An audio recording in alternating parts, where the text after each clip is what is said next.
à la ligne de phase bêta, avant-marche, terminé.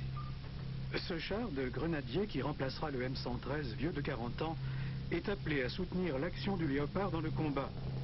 Conception classique de ce que pourrait être l'engagement de blindés dans un éventuel conflit, mais qui évoque plus la belle époque de la guerre froide que les nouvelles missions de l'armée.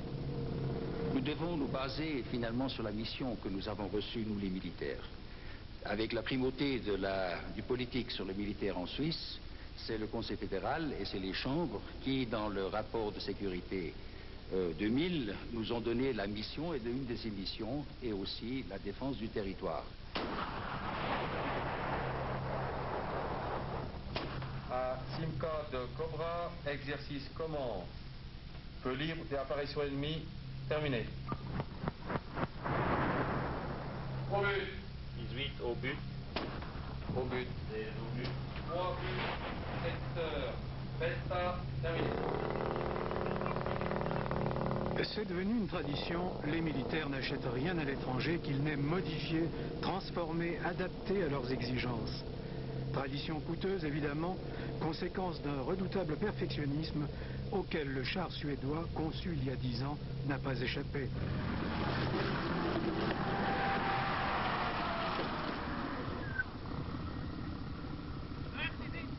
La version de base est équipée d'une porte et nous avons demandé une rampe. Suivant dans les situations, les grenadiers avaient de la peine à remonter dans le char puisqu'il y avait un espace entre le sol et la porte, tandis que la rampe, elle, en étant proche du sol, favorise un débarquement et un embarquement beaucoup plus rapide qu'avec une porte. Nous avons rallongé le char de 12 cm et rehaussé de 17,5 cm. Pourquoi cela? Les Suisses ne sont pas plus grands que les Suédois, en fait. Il y a une étude au niveau sanitaire qui est effectuée. Je ne sais pas si cette étude a été aussi effectuée en Suède. Il dit que la population grandit au fil des ans. Et comme nous avons besoin de ce char pour 40 ans, il faut qu'il s'agisse de tenir compte de ceci. Ça, c'est donc l'écran du chef de groupe. Ça lui permet d'avoir différentes informations qu'il peut sélectionner, des images. Nous avons l'optique du commandant, donc les informations qui viennent de la tourelle, ce qui se passe à l'avant du char ou à l'arrière du char. Ça ne se trouvait pas sur le char d'origine. Effectivement pas. Vous avez aussi installé ici un système de climatisation très particulier. Très particulier, non. C'est un système similaire à ce qu'on trouve dans votre voiture comme dans la mienne, avec des buses. C'est pas un luxe, ça? Non, pas du tout. Il faut s'imaginer qu'au mois d'août, avec 35 degrés, plein soleil qui tape sur l'infrastructure du char, complètement fermé, il fait une chaleur après ici, à l'intérieur, insupportable. Respectivement, même si elle est supportable, au moment où vous allez quitter le char, vous n'avez plus les mêmes facultés ou capacités de mener une action dynamique. Comme toujours, les militaires ont mis le paquet, en équipant également ce char de mitrailleuses, d'un calculateur de direction de tir, d'un double frein, d'appareils radio, d'un système infrarouge et même d'un système qui permet de localiser immédiatement les pannes. Bref, la totale.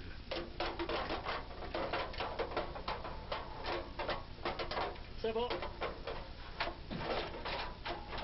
Toutes ces modifications, ça comprend 107 points de modification, mais ça va du petit détail de la ceinture de sécurité qui bloque jusqu'au ralentissement du châssis. Pour acheter un char comme celui-ci, eh bien, vous allez sur le marché et il y a des chars qui sont pas encore terminés, qui sont à l'état du prototype. Il y en a d'autres qui ont un certain nombre d'années, comme celui-ci. Et je pense que ces modifications ont dû être faites pour pouvoir vraiment dire qu'avec l'argent qu'on investit, on a le meilleur produit. Mais pourquoi acheter un char qui a déjà 10 ans d'âge? Eh bien, c'est un char qui a fait ses preuves comme système d'armes et il y a des améliorations qui ont pu se faire qui permettent de dire qu'aujourd'hui, il n'a pas 10 ans d'âge, mais ce sera un char neuf avec une technologie nouvelle. Toutes ces helvétisations occasionneront évidemment un surcoût, 6 millions au total. Et puisqu'on parle chiffres, précisons tout de même que l'industrie en tirera quelques bénéfices en participant à sa construction ou sous forme de compensation. 400 postes de travail devraient être ainsi assurés pour 5 ans.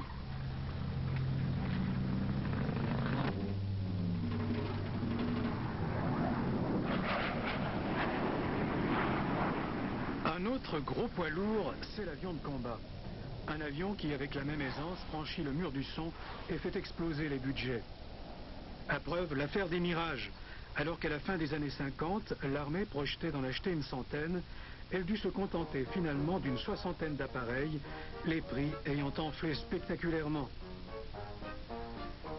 Eh bien les voici, ces fameux Mirages par qui le scandale est arrivé. Bien sages et prêts à la casse, eux aussi. À l'époque, ils nous avaient coûté 1,2 milliard.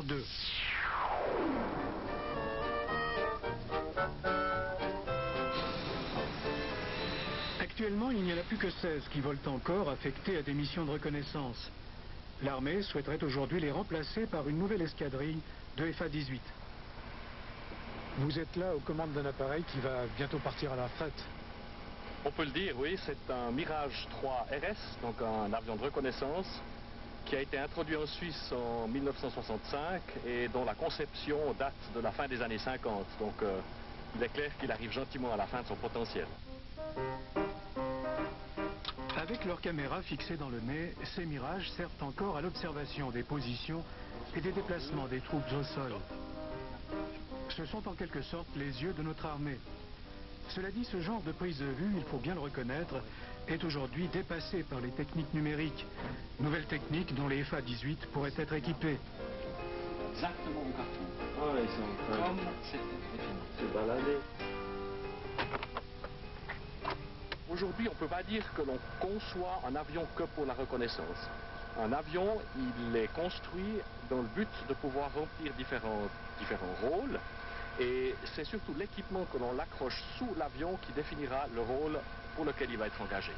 Donc vous souhaitez plutôt un avion multifonction en quelque sorte. Voilà, nous souhaitons un avion multifonction sous lequel on puisse accrocher un réservoir dans lequel nous aurions tous les appareils de photo nécessaires, que ce soit vidéo, que ce soit infrarouge, tous les dispositifs qu'il existe aujourd'hui sur le marché.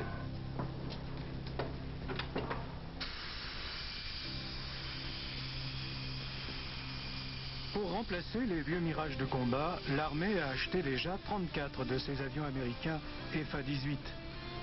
Ce qui est la plus importante acquisition jamais entreprise par nos militaires.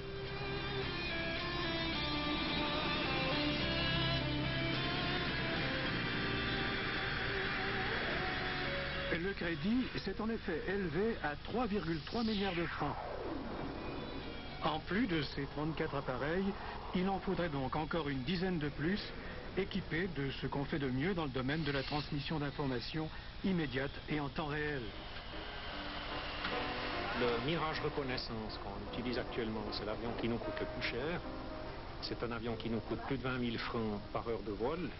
On dépense chaque année 30 millions pour le faire voler. Et c'est justement ça qui nous préoccupe. Donc c'est par souci d'économie qu'on cherche à tout prix une solution au meilleur marché. Et le FA-18 serait l'avion qui permettrait de la manière la meilleure marché de reprendre cette mission de reconnaissance aérienne en profitant de toute la maintenance qui a déjà été mise en place dans le cadre de la première acquisition de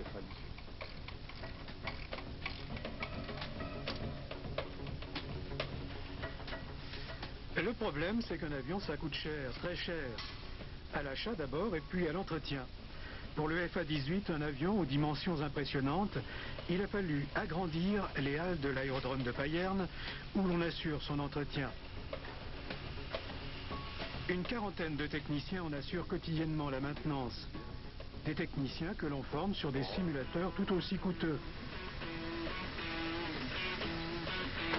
Pour arriver au réglage final, respecter les choses.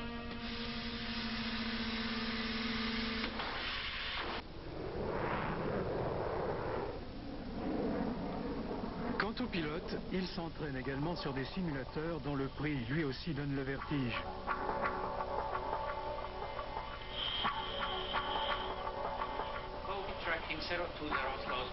L'illusion est parfaite ou presque. Et on en vient même à se dire qu'on pourrait se passer d'avion tant le simulateur reproduit fidèlement la réalité. Qui sert à former les pilotes, à les entraîner dans leur formation technique et tactique à l'avion, puis simuler des dizaines de pannes par exemple, ou bien les envoyer dans des régions de pays ou du vol que vous ne pouvez pas faire, du vol de nuit, du vol à basse altitude ou supersonique qui n'est pas possible dans la réalité. Ces appareils sont chers, à l'exemple du simulateur de vol du F-18 qui revient à 50 millions de francs, qui est le même prix qu'un avion en lui-même. mais qui nous permet de créer une heure de vol à 10% de l'heure de vol réel. Donc un de ces simulateurs coûte le prix d'un FA-18. Exactement. Si l'on en croit les militaires, il faudrait donc acheter de nouveaux FA-18 pour en fin de compte faire des économies. Difficile à imaginer tout de même. C'est peut-être difficile à imaginer, mais il faut partir de l'idée qu'un seul avion coûte à peu près 50 millions.